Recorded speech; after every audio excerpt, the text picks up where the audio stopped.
Hello friends, कल हमने question number 1 किया था अनसॉल्व का, जो बहुत इजी था। Same to same question number 2 है, उसके अंदर के एडजस्टमेंट तो फर्स्ट वाले से भी इजी है। ठीक है, तो हम सेकंड वाला सॉल्व करते हैं। सेकंड क्वेश्चन है, from the following trial balance of Messrs Mitesh and Mangesh you are required to prepare trading and P&L account for the year ended 31 March 2019 and the balance sheet as on that day. ठीक है, हमें क्या क्या बनाना है?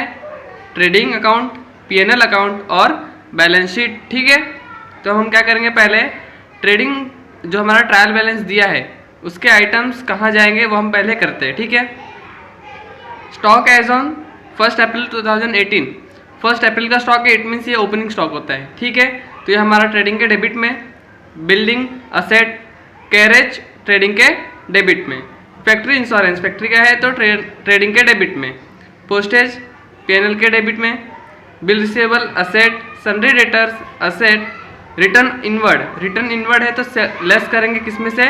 Sales में से। ठीक है, परचेसेस ट्रेडिंग के डेबिट में, audit fees P&L debit, loose tools asset होगा, मैन्युफैक्चरिंग एक्सपेंसेस ट्रेडिंग के डेबिट में, electricity charges P&L debit, general expenses. अगर आपके ट्रायल बैलेंस में जनरल एक्सपेंस और ट्रेड एक्सपेंस दोनों दिया हो तो ट्रेड एक्सपेंस ट्रेडिंग में जाएगा और जनरल एक्सपेंस P&L में। इसके अंदर हमें बस जनरल एक्सपेंस दिया है, इट मीन्स ये तो P&L में जाता ही है।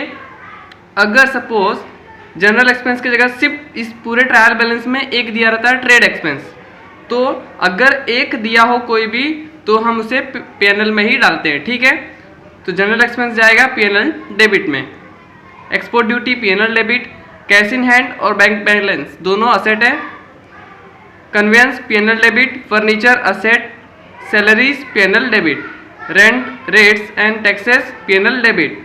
ड्राइंग्स क्या होगा? Credit side of partner current account. Partner current account क्यों बनाएंगे? क्योंकि इस पर हमें कैपिटल और करेंट दोनों ट्रायल बैलेंस में दिया है। ठीक है, तो हम क्या करेंगे, कैपिटल डायरेक्ट लायबिलिटी में लिखेंगे और करेंट का अमाउंट ब्रॉट डाउन करेंगे। ठीक है, तो क्रेडिट बैलेंस देखते हैं अब क्या क्या है। एक है सन्ड्री क्रेडिटर्स, ये हमारा लायबिलिटी हो गया, सेल्स P&L के क्रेडिट में, तो सन्ड्री क्रेडिटर्स हमारा लायबिलिटी हो गया, सेल्स सेल्स कहाँ जाएगा? ट्रेडिंग के क्रेडिट साइड में। कैपिटल मैंने आपको बताया इसमें कैपिटल और करंट दोनों दिया है, तो हम जैसे कैपिटल अकाउंट बनाते थे ना, सेम टू सेम वैसा ही बनाना है, बस कैपिटल के जगह क्या लिखना है हमें? Current account. तो पार्टनर करेंट अकाउंट बनाएंगे और कैपिटल को हम डायरेक्ट कहाँ डाल देंगे? लायबिलिटी साइड में। ठीक है, आउटस्टैंडिंग सैलरीज। अब आप सोचोगे कि आउटस्टैंडिंग सैलरीज को हम ऐड कर दें, नहीं, ये हमें पहले से ट्रायल बैलेंस में दिया है, तो हमारा आउटस्टैंडिंग सैलरीज क्या होगा? लायबिलिटी होगा, तो लायबिलिटी साइड जाएगा। ठीक है, बिल्स पेएबल क्या होगा? लायबिलिटी। रिटर्न आउटवर्ड क्या करेंगे? Less from purchase.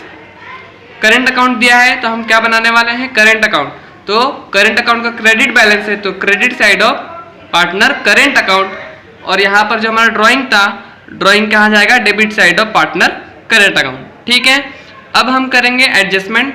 एडजस्टमेंट क्या क्या है उससे हम पहले ना, जो जिसके ऊपर एडजस्टमेंट है उस पर स्टार मार्क कर लेते हैं, जिससे हमें पता चलेगा कि कौन सा अमाउंट इनर में लिखना है, कौन सा अमाउंट आउटर में लिखना है। ठीक है, तो एडजस्टमेंट देखते हैं। फर्स्ट वाला है, Mitesh and Mangesh are sharing profit and losses in the ratio 3:1। ये एडजस्टमेंट नहीं है, ये एडिशनल इन्फॉर्मेशन है। ठीक है, आप इसका दो इफेक्ट नहीं करोगे, ध्यान देना, ये हमारा एडिशनल इन्फॉर्मेशन है। क्या इन्फॉर्मेशन दिया? जो हमें क्वेश्चन में इन्फॉर्मेशन देता था वो हमें एडजस्टमेंट में इन्फॉर्मेशन दिया है। ये बताया है कि मितेश और मंगेश हैं, दोनों क्या करेंगे? प्रॉफिट लॉस को 3:1 में क्या करेंगे? शेयर करेंगे। ठीक है, उनका रेशियो है 3:1, तो 3:1 है, मतलब मंगेश जो मितेश रहेगा वो 4 में से 3 लेगा और जो मंगेश रहेगा वो 4 में से 1 लेगा। ठीक है, तो हमारा फर्स्ट वाला तो एडजस्टमेंट है ही नहीं, इन्फॉर्मेशन है। सेकंड वाला देखते हैं क्या है। सेकंड वाला है हमारा है, partners are entitled to get commission at the rate 1% each on gross profit. अब ग्रॉस प्रॉफिट तो हम हम क्या करते हैं, जब पूरा टोटल करते हैं तब ग्रॉस प्रॉफिट आता है, इट मीन्स ये हमें लास्ट में करना है ग्रॉस प्रॉफिट वाला। ये वाला एडजस्टमेंट कब करेंगे? हम लास्ट में। ठीक है, क्योंकि हमें ग्रॉस प्रॉफिट निकालना है, तो ग्रॉस प्रॉफिट निकालने से पहले हमें बाकी एडजस्टमेंट तो करने पड़ेंगे ना, ठीक है, तो हम क्या करेंगे, इसे लास्ट में करेंगे। थर्ड वाला है, देखते हैं अभी। थर्ड वाला है the closing stock is valued at ₹23,700। ठीक है, तो क्लोजिंग स्टॉक का आपको एडजस्टमेंट आता ही है, इसके लिए किसी के ऊपर हमें स्टार मार्क करने की जरूरत तो नहीं है क्योंकि अलग होता है। फोर्थ देखते हैं आउटस्टैंडिंग एक्सपेंसेस। आउटस्टैंडिंग क्या क्या है, ऑडिट फीस और कैरेज। तो हम क्या करेंगे, ऑडिट फीस और कैरेज पे हम स्टार मार्क कर लेते हैं, जिससे हमें पता चलेगा कि अमाउंट इनर लिखना है कि आउटर। तो हमारा था ऑडिट फीस पे मैंने स्टार मार्क कर लिया और कैरेज के ऊपर। ठीक है, तो अब हमें डाउट नहीं होगी इसे आउटर लिखे कि इनर, हम लिखेंगे पहले इसे इनर में। ठीक है, अब हमारा है फोर्थ वाला हो गया। ठीक है, फिफ्थ वाला क्या है देखते हैं। Building is valued at ₹46,500। ये हमारा डेप्रिसिएशन तो हो ही नहीं सकता। अगर आप नॉर्मली सोचोगे तो इतना ज़्यादा अमाउंट का डेप्रिसिएशन लगता ही नहीं है एक साल के अंदर। इट मीन्स वो बताया है कि बिल्डिंग की वैल्यू क्या हो गई, अभी बिल्डिंग जितने का था वो हमें ट्रायल बैलेंस में मालूम पड़ जाएगा। ठीक है, लेकिन इस जो लास्ट 31 मार्च को जो उसकी वैल्यू है बिल्डिंग की, वो हो गई है 46,500। इट मीन्स अगर हम देखें बिल्डिंग का ट्रायल बैलेंस में अमाउंट, तो बिल्डिंग का ट्रायल बैलेंस में अमाउंट था 48,500। ओपनिंग कितना था हमारा 48,500, लेकिन जब क्लोज कर रहे हैं तो उसकी वैल्यू हो गई है 46,500। इट मीन्स 2000 का depreciation, indirectly depreciation on building is ₹2000। ठीक है, समझ गया ना आपको, क्योंकि स्टार्टिंग में हमने जब बिल्डिंग को देखा तो 48,500 था, और जब एंड में देख रहे हैं तो बिल्डिंग की वैल्यू 46,500 हो गई। इट मीन्स 2000 हमारा कम हो गया, तो वो 2000 क्या होगा, वो डेप्रिसिएशन होगा। ठीक है, तो मैंने बिल्डिंग पर भी क्या किया, स्टार मार्क किया।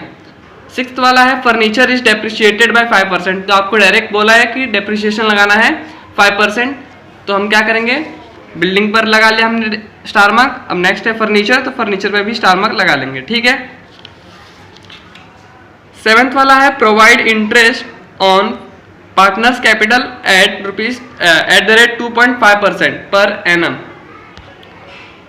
तो सेवेंथ वाले में हमें बोला है कि इंटरेस्ट हमें देना है कैपिटल पर 2.5%।